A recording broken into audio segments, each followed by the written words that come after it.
Boa noite a todos. Boa noite. Com muita alegria e emocionado mesmo que eu dou esse boa noite e agradecido por estar aqui. Depois de um longo tempo, 4 anos, pudemos retornar a essa casa. Estamos muito felizes.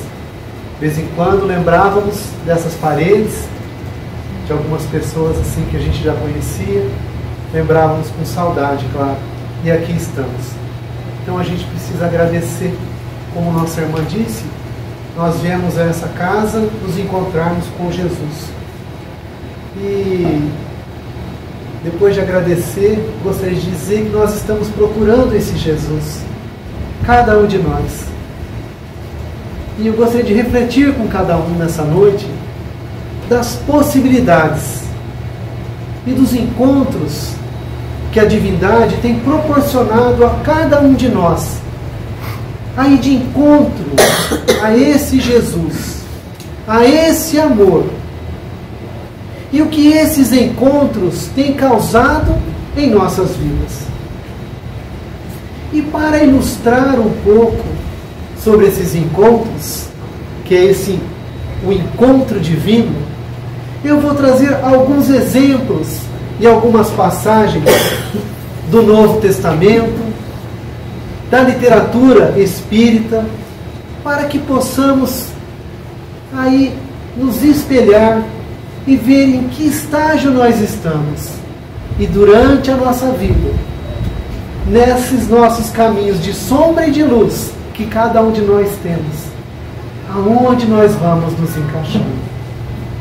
E a primeira figura que eu gostaria de trazer é a figura de Maria de Magdala e seu encontro com Jesus.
Deva retornar à cidade para contar os sonhos. Venha conosco.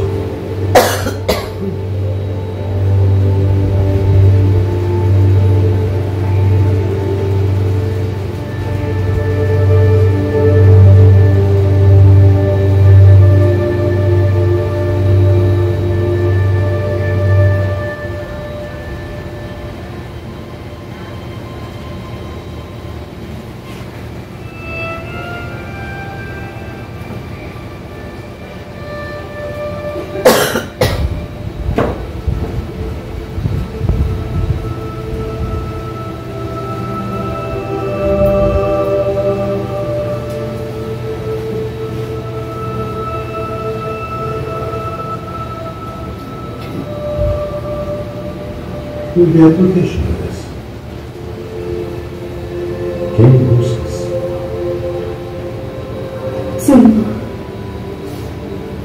tu me levaste, dizes-me onde o puseste, e eu me levarei.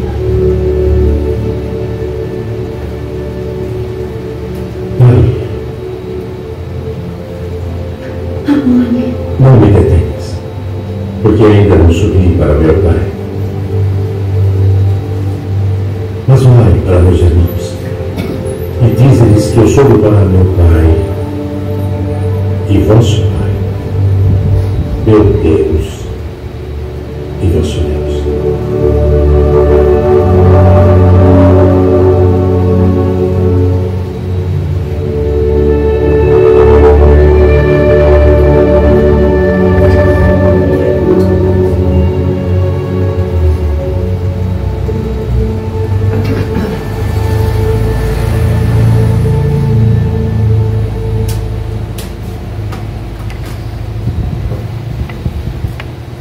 Maria de Magdala representa aquelas pessoas que, quando estão no fundo do poço, já sem forças para ultrapassar os seus limites, aqueles que muitas vezes a vida impõe os limites de cada espírito em um determinado estágio evolutivo. E para Maria de Magdala, que recebe de Jesus essa força e ela se transformou das suas atitudes em vida. Maria de Magdala, tão famosa, ela foi auxiliada por Jesus, restaurou as suas forças e fez da sua vida um hino de amor e de paz. Ela representa aquele estágio em nossas vidas, quando já não temos mais forças diante de certas dificuldades, e o Mestre Jesus vem e nos coloca aquela prova cabal. A vida continua. Somos espíritos imortais. A vida não cessa, não acaba. Que a gente possa se identificar com Maria de Magdala.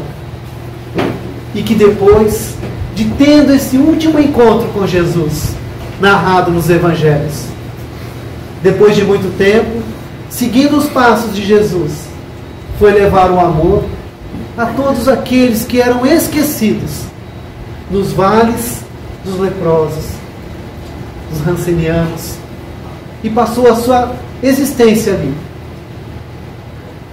E ali, nesse caminho de amor e de renovação espiritual, através da caridade, manteve esse encontro com Jesus. Aquele encontro que Jesus teve com ela se manteve vivo no coração dela. De que forma? Através do amor e da prática do amor. Para que a gente possa refletir um pouquinho nas nossas vidas. Quando as situações estiverem mais difíceis e a saída do túnel parece que não existe, eis que Jesus vem. E do nada, se levanta alguém ao nosso lado e nos põe de pé novamente.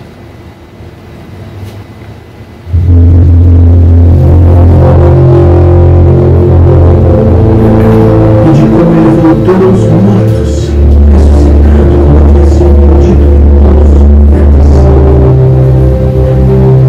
Que palavras são essas que, caminhando, trocais entre vós? E por que estáis tristes? És tu só peregrino em Jerusalém, não sabes as coisas que nela têm sucedido nestes dias? Que coisas? As que dizem respeito a Jesus Nazareno, que foi homem, profeta, poderoso em obras e palavras diante de Deus e de todo o povo. E como os principais dos sacerdotes, os nossos príncipes, o entregaram à condenação de morte e crucificado. E nós esperávamos que fosse ele que remisse Israel. Mas agora, sobre tudo isso, e já hoje o terceiro dia desde que essas coisas aconteceram, é verdade que também algumas mulheres dentre nós nos maravilharam, as quais de madrugada foram ao sepulcro e, não achando o seu corpo, voltaram dizendo que também tinham visto uma visão de anjos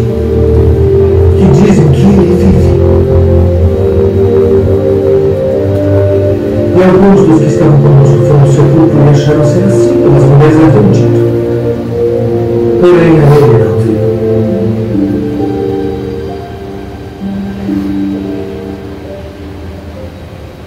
Honestos e dados de coração para crer tudo que os profetas disseram. Porventura não convinha que Cristo padecesse estas coisas e entrasse na sua glória.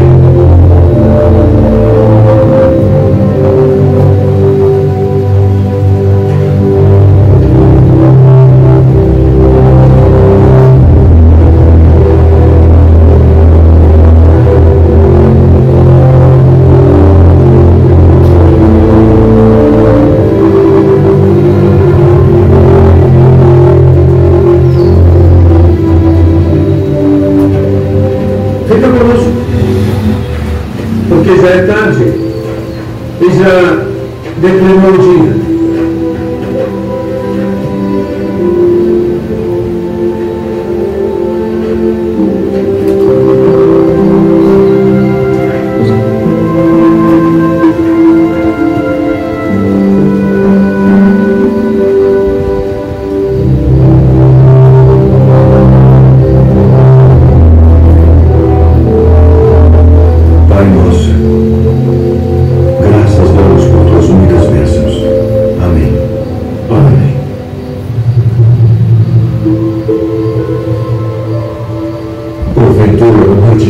Nosso coração, quando pelo caminho nos falava e quando nos abria as Escrituras.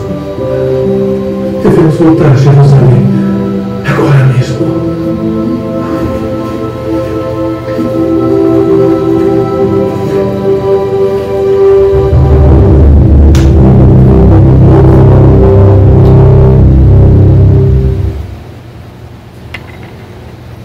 Nessa passagem do Evangelho de Lucas, também nos lembramos que logo após a crucificação, os discípulos então se dispersaram, amedrontados, perderam o Mestre. O que representam esses discípulos? E Jesus, nessa estrada para Emaús, aparece para eles. Quantos de nós, sabendo das notícias da vida espiritual, conhecendo as Escrituras, sabendo de tudo o que aconteceu no Evangelho, sabendo da existência do mundo espiritual, e agora dentro da doutrina espírita, sabemos de onde viemos, o que estamos fazendo aqui e para onde vamos. Temos as notícias do que é importante para cada um de nós, daquilo que é essencial para o nosso espírito. Já temos todas essas notícias, todas essas informações nos chegam. Nosso querido Chico, mais de 400 obras, com provas cabais do mundo espiritual. Allan Kardec, em suas 5 obras da codificação, mais a Revista Espírita, tantas provas da existência infinita da alma. E nós, muitas vezes, nas primeiras dificuldades, logo após as alegrias do encontro com a informação divina, nos sentimos amedrontados. Saímos do caminho, perdemos as nossas esperanças, abandonamos o caminho. Jesus diz aos discípulos: ó nécios e tardos de coração. Já não temos a informação de que somos espíritos imortais? E que por que ainda não conseguimos manter essa luz, essa chama acesa no nosso coração? Ao final dessa passagem, Jesus deixou um caminho para que essa luz, essa força, esse entendimento permaneça em nosso coração. No partir do pão, Jesus se revela. Eles não haviam reconhecido Jesus. Mas no partir do pão, Jesus se revela. Não é à toa que no capítulo 15 do Evangelho segundo o Espiritismo, o título diz: fora da caridade não há salvação. Mas que salvação é essa? Que salvação é essa que fora da caridade não encontraremos? Não seria a salvação dos nossos medos? Ainda somos sombra e luz. Durante o dia, acordamos plenos de esperança. Às primeiras dificuldades do dia, muitas vezes fraquejamos, o que é natural. E quais os recursos que Jesus nos deixou, que a doutrina espírita nos deixou? Da prece, do trabalho, da tolerância, da humildade. Se somos espíritos abrigados em uma escola na Terra, qual escola que não vem cheia de lições? Qual escola que não se apresentam os problemas, muitas vezes, de soluções difíceis? Então, é mais uma passagem do Evangelho que muitas vezes a gente pode se identificar. Quando nos identificarmos assim, com medo e dispersos, querendo sair do caminho. Quem de nós já não teve essa vontade muitas vezes, não é mesmo? Essa coisa de ser espírita não dá certo, né? Quando a gente não era espírita, não tinha problema nenhum. A gente se tornou espírita, agora nós temos obsessores, nós temos espíritos que nos perseguem, agora a gente precisa fazer caridade. Não é? Era tão mais simples, não é verdade? Mas não. Estamos dentro da lei de progresso. Querendo ou não, seremos espíritos de luz. Querendo ou não. Estamos matriculados, querendo ou não, nessa escola de amor. E a Terra é essa sala de aula. Difícil. Muitas vezes a gente fica com medo mesmo e se cansa. Mas estamos plantando.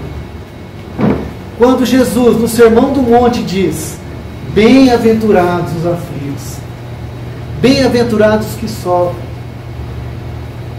E ao final desse sermão, ele fala do homem de bem. E quais os caminhos para nos encontrarmos em felicidade? Fala da nossa boa vontade, do nosso desejo de sermos melhores. Claro que não vamos acertar o tempo todo, é natural.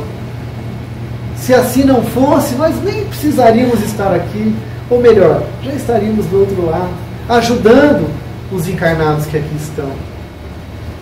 E os desencarnados também ainda continuam aqui conosco, porque ainda não findaram as suas provas, ainda não findaram o seu tempo aqui conosco. Então, cada um de nós ainda estamos nessa estrada de Emaús. A reencarnação é essa estrada de Emaús, onde saímos com as informações do mundo espiritual. Desde criança, nas primeiras informações sobre Deus, sobre a fé, sobre o amor, sobre Maria, sobre o Natal e o significado de Jesus para a humanidade. Carregamos isso no coração e passamos a vida inteira lutando com essa crer e não crer, fazer e não fazer. Mas graças a Deus não estamos sozinhos.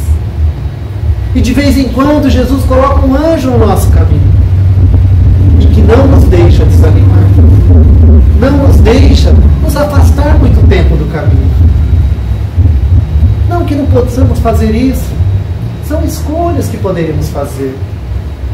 Somos livres para escolher o nosso caminho. Mas, pelo nosso plantio livre, a colheita será obrigatória. Que possamos refletir e pensar nesse momento. Hoje eu vou falar pouco, vou mostrar mais filme para ficar mais animado, né? Pessoal voltando da pandemia, não é? Eu também estou podendo falar pouco, estou tossindo, né? Então vamos passar um monte de filme para animar o pessoal, não é? Então vamos lá. essa eu vou ter que falar. Tem um livro, há 2000 anos, do nosso querido Francisco Cândido Xavier, que conta a história do espírito Emmanuel, o protetor de Chico, em uma reencarnação lá em Roma, quando era um senador, Públio Lentulus. E Públio Lentulus, Emmanuel, foi enviado ali a Jerusalém e conviveu com Jesus, na mesma época que Jesus. E Públio Lentulus tinha uma filhinha, Flávia, muito doente, uma doença incurável. Sua esposa, Lívia, acreditava muito fortemente nessa força divina que criava o universo. E quando teve notícias de Jesus, aquele profeta que realizava curas, que levantava os mortos, que transformava as vidas das pessoas, que os paralíticos andavam, os mudos falavam, os surdos ouviam, os cegos viam. E Lívia orava e pedia insistentemente a Deus que abrisse o coração do Públio Lentulus, o senador, que buscasse Jesus e pedisse para que ele curasse sua filhinha Flávia. E o senador romano, do alto do seu orgulho, não se sentia confortável em ter que buscar um simples carpinteiro e pedir a cura de sua filha. Um senador romano que era ali, tinha todo o poder em suas mãos, o dinheiro, o poder, mas não conseguia encontrar uma solução para a sua filhinha. E de tanto Lívia orar, como está escrito no livro, há 2000 anos, eis que o senador, disfarçado, quase anoitecendo, busca um lugar onde Jesus costumava aparecer, em Cafarnaum, às margens do grande lago. E eis que Jesus aparece para ele. E ele se sente dominado por uma força que o constrange a se ajoelhar. E Jesus, já conhecendo ali o orgulho daquele senador, diz que naquele encontro que ele estava tendo com ele poderia mudar a sua vida. Poderia transformar o seu caminho de evolução. Poderia economizar muitas lágrimas e muita dor. Se ele conseguisse se despir do seu orgulho, da sua vaidade e do seu egoísmo. Que Jesus estava ali atendendo a um coração materno de Lívia, que muito orava. E Jesus, após esse aviso ao senador romano, logo após, vai embora. O senador romano, profundamente comovido com aquela situação, por aquela emoção que o havia dominado. Porque diz ele no livro que nem mesmo diante do grande César ele havia sentido tamanha emoção como sentiu ali, diante daquele carpinteiro humilde. Aquela força que o dominou, aquele sentimento de ser amado sem saber por onde nem por quem. Mas eis que o senador, usando o seu raciocínio, usando o seu orgulho, a sua vaidade, não consegue superar esse limite. Chegando em casa, sua filhinha dava sinais de melhora. E conforme é narrado no livro, a sua pequena Flávia foi curada. Mas o senador romano não atendeu aquelas palavras de Jesus. Ele não se aproveitou daquele minuto divino. Toda uma encarnação para aquele minuto divino, que se ele aproveitasse, ele transformaria a sua existência. Se deixou dominar pelo orgulho. E pensando em nós, quantas vezes temos a oportunidade de muitas vezes mudar a nossa existência, escolher um caminho, o caminho do amor, ou o caminho do perdão, ou o caminho da tolerância, mas ali, sem conseguir superar os limites do nosso orgulho, caímos, não conseguimos ultrapassar. Não é para a gente ficar triste, não. É só para a gente poder refletir durante o nosso dia, durante a nossa existência. Porque o Evangelho de Jesus é para refletirmos durante o nosso dia a dia. De manhã, com a nossa família, no nosso trabalho, na nossa casa, no nosso ir e vir. Quem são essas pessoas que cruzam conosco no nosso caminho? Quem são essas pessoas que ao nosso lado muitas vezes nos solicitam alguma coisa? Um pedido, um favor? E quais são os motivos que nos levam a ignorar, a não ouvir esse chamamento de Jesus para a nossa vida? Na famosa parábola do bom samaritano, que todos devem conhecer. Todos ali daquela parábola têm uma identificação. Não é? O samaritano, o sacerdote, o levita.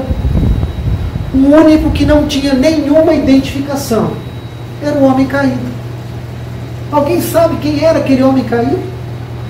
No Evangelho, por mais que a gente busque no Evangelho, quem era aquela pessoa caída? E o cavalo também não tinha nome. Então era o homem que estava caído e o cavalo que não tinha nome.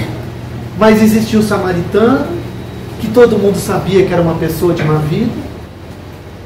Sabíamos do sacerdote, que era uma pessoa que conhecia a palavra de Deus, conhecia as Escrituras, e era ali o sacerdote. Conhecíamos também o levita. O levita era aquele que cuidava do templo, da palavra de Deus. Mas o homem que estava caído, quem era? A gente não sabe. E por que será que Jesus deu esse anonimato ao homem que estava caído? Aí quando o doutor da lei pergunta para ele, mas quem é o meu próximo? Quem é o meu próximo? Quem é o meu próximo? Quem é o meu próximo? De manhã, depois da nossa prece, quando saímos para a vida, para o trabalho, poderíamos assim pensar, Senhor, quem é o próximo que o Senhor colocará na minha vida no dia de hoje? Quem será o próximo, Senhor, que vai estar ao meu lado? Às vezes trabalhamos com alguma pessoa do nosso lado, quantos anos? E nem sabemos dos dramas que aquela pessoa vive. Não sabemos das lutas que ela enfrenta todo dia.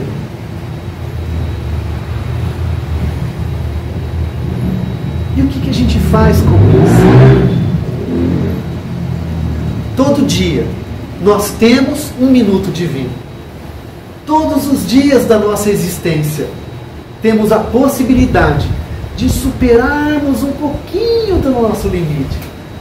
Não vamos superar tudo de uma vez, porque a gente não quer ir embora, a gente quer ficar um pouquinho aqui ainda. A gente vai, mas não precisa ser tão rápido assim, né? Então nós vamos superando de pouquinho em pouquinho, né? De pouquinho, porque não a gente vai ficar vaidoso, agora eu já sou um espírito missionário. Mas a gente vai brincando assim, para que a gente possa ter um pouquinho de leveza no nosso dia a dia. Que os fatos e a vida é o que é. O que nós fazemos com isso é o segredo da nossa existência. Se nós ganhamos o limão de manhã, o que a gente vai fazer com esse monte de limão? Ou vamos jogar um limão em alguém também, é uma escolha nossa. É uma escolha nossa. Mas a cada um segundo as suas obras. Saulo, Saulo, por que me persegues? Saulo representava aquele que conhecia toda a lei, aquele que foi preparado pelas forças divinas para se tornar o guia de toda uma comunidade religiosa, os judeus. Saulo era o vaso escolhido pela divindade. Foi preparado desde o seu nascimento. Durante ali a sua preparação aos pés de Gamaliel, o grande mestre de Israel. Ali conhecendo todas as Escrituras. E através desse estudo, se tornaria então o líder de uma nação, o líder espiritual de uma nação, Saulo de Tarso. Amava a Deus. Ele amava a Deus. Amava a Deus. Pelo olhar do contexto social, da sua religião. Ele amava a Deus. Ele foi verdadeiro nisso. Mas eis que perseguindo os cristãos por amar a Deus, Jesus se apresenta a ele. Saulo, Saulo, por que me persegues? E Saulo, diante daquela aparição, fica cego por alguns dias. Até que Ananias, um servidor de Jesus, vai lá e impõe as suas mãos e dá a enxergar a Saulo de Tarso. E um longo caminho de dor e sofrimento, nosso querido Saulo persegue para tentar encontrar esse Jesus em seu coração. Porque ele tinha a informação de Jesus. Ele tinha a informação do amor de Deus. Mas ele não tinha ainda a sabedoria. E quantos anos se passaram para que Saulo de Tarso se tornasse esse Paulo de Tarso, esse Paulo de amor, que se hoje nós temos o nosso conhecimento da Bíblia, da palavra, do Evangelho de Jesus, foi graças a ele, que saiu percorrendo estradas afora, levando a palavra de Deus, levando a palavra de Jesus e o Evangelho. Muitas vezes achamos que estamos amando, achamos que estamos fazendo de acordo com a vontade de Deus, mas aí do nada descobrimos que não é bem assim. Então Saulo de Tarso representa aquela transformação que Jesus traz para nós muitas vezes. Estávamos indo por um caminho e Jesus, não é bem assim, meu filho, é por aqui, olha. Você está esquecendo da humildade. Você se esqueceu da tolerância. Porque imaginamos muitas vezes, agora eu estou no centro espírita, faço parte do grupo lá, estou entregando tantas cestas básicas, estou fazendo tanto trabalho, mas aquele companheiro ao meu lado que trabalha comigo na assistência, muitas vezes o faço chorar. Por atitudes minhas, sem perceber. Quando faço a caridade, mas nos esquecemos, fazemos a caridade, mas nos esquecemos dos atributos da caridade. Da humildade, do amor. Quantas coisas deveríamos prestar atenção. Não vamos nos entristecer com isso. Mas é essa arte de viver o Evangelho de Jesus todos os dias. O Evangelho de Jesus não é para ficar guardado só lá dentro do centro espírita. Quando a gente entra dentro do centro espírita, tem lá aquele monte de cabide com todas as asinhas de todos os trabalhadores da casa. E a gente veste aquelas asinhas e a gente sai voando dentro da casa. Ô, irmãzinha, que bom te ver. Ô, meu irmão, que coisa boa. E a gente sai lá para fora e nos esquecemos de levar isso para o nosso dia a dia. Então é só um lembrete, meus irmãos, que a gente possa se lembrar durante o nosso dia a dia de que somos as cartas vivas do Evangelho, que Paulo tanto dizia. Somos as cartas vivas do Evangelho, porque aquele que caminha comigo, ele só vai conhecer muitas vezes o Evangelho por aquilo que eu apresentar a ele. E que Evangelho que eu vou apresentar para o meu amigo? O Evangelho de Saulo ou o Evangelho de Paulo? São escolhas que nós vamos fazendo. Era até às 10, né, João? Tá bom. Então eu vou encurtar, tá? O João que falou, vocês briguem com ele, tá? Vocês briguem com ele. O João gosta de brincar, mas brincando, né, João? Brincando e fala a verdade. Exatamente. E para a gente meditar um pouquinho na voz do nosso Chico.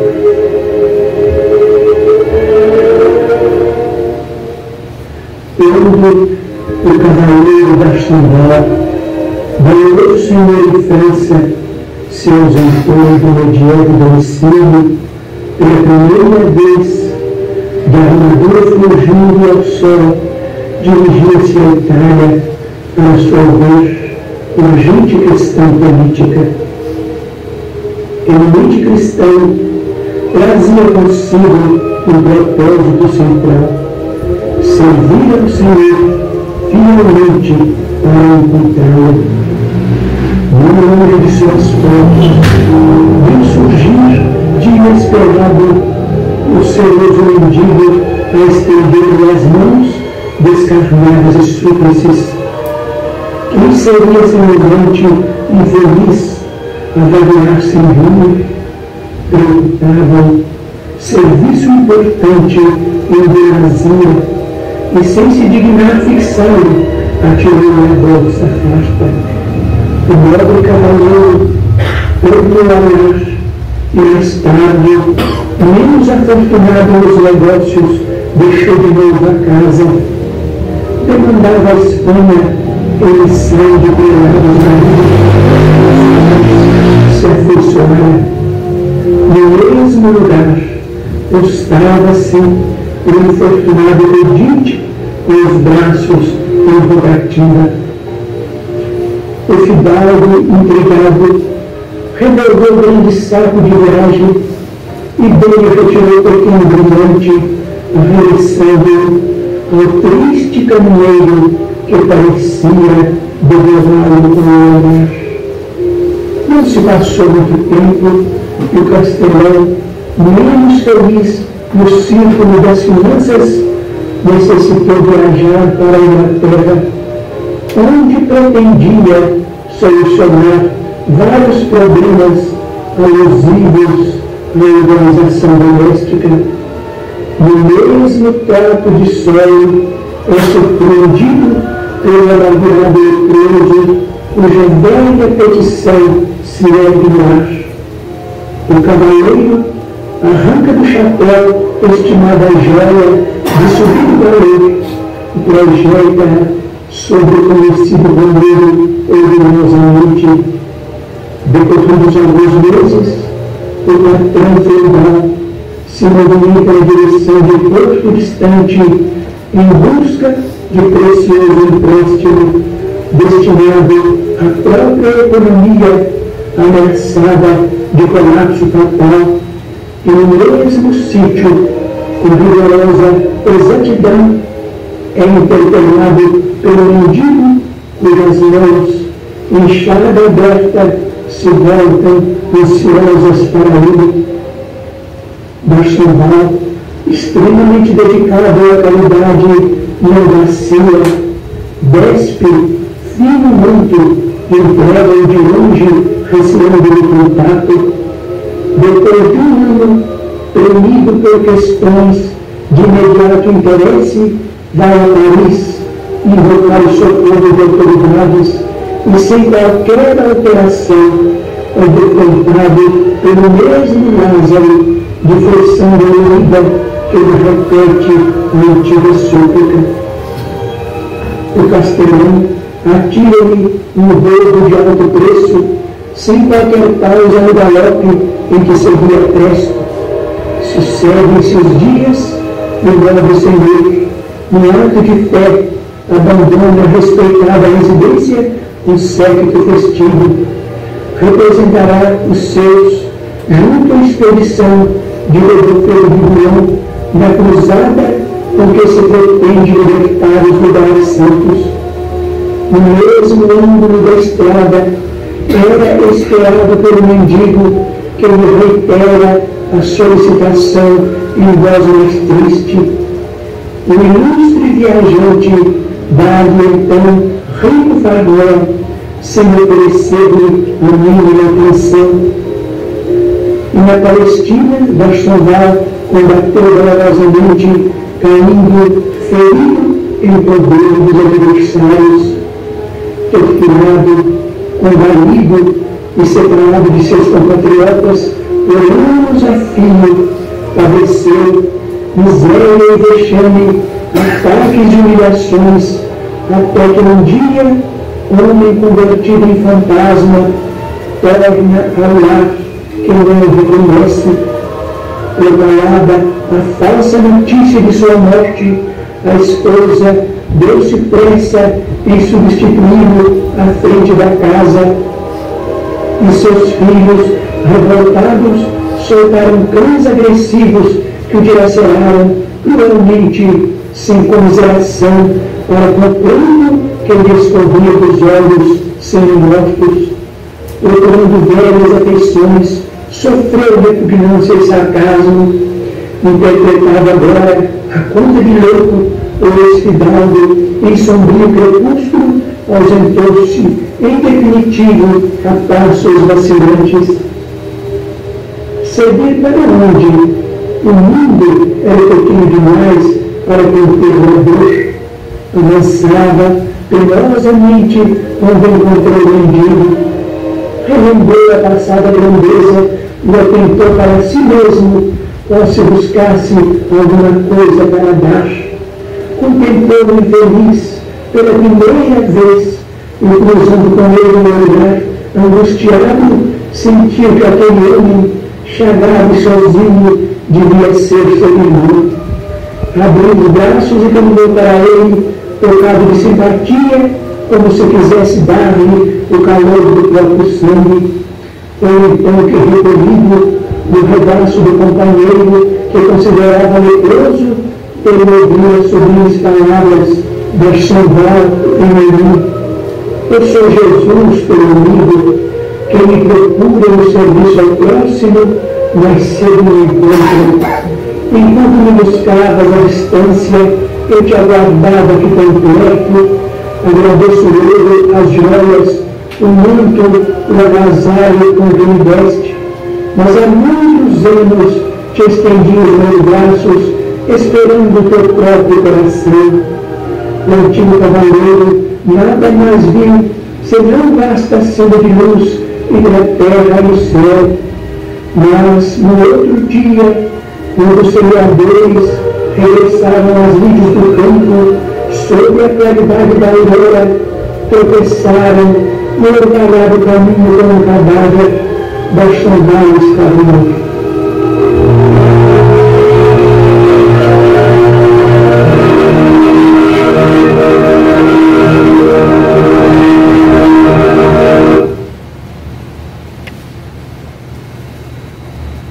Nosso encontro com Jesus, para que a gente possa refletir e meditar.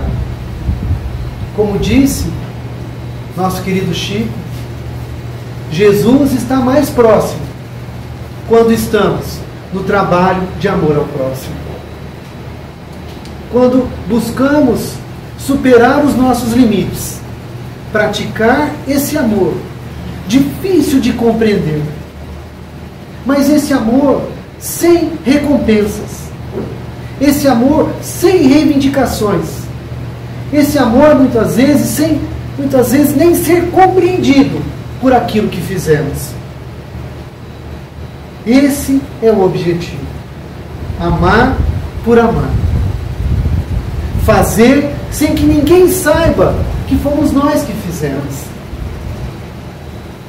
Fazer para Deus, para Jesus, para que a gente possa sentir em nosso coração essa alegria que é servir a Jesus através daquele próximo que se apresenta todos os dias ao nosso lado. São só reflexões para que amanhã, lembrando dessa voz do Chico, lembrando dessas passagens, possamos ter um dia mais tranquilo, mais serenos, e que a nossa jornada possa ser mais em paz. Muito obrigado a todos e uma boa noite.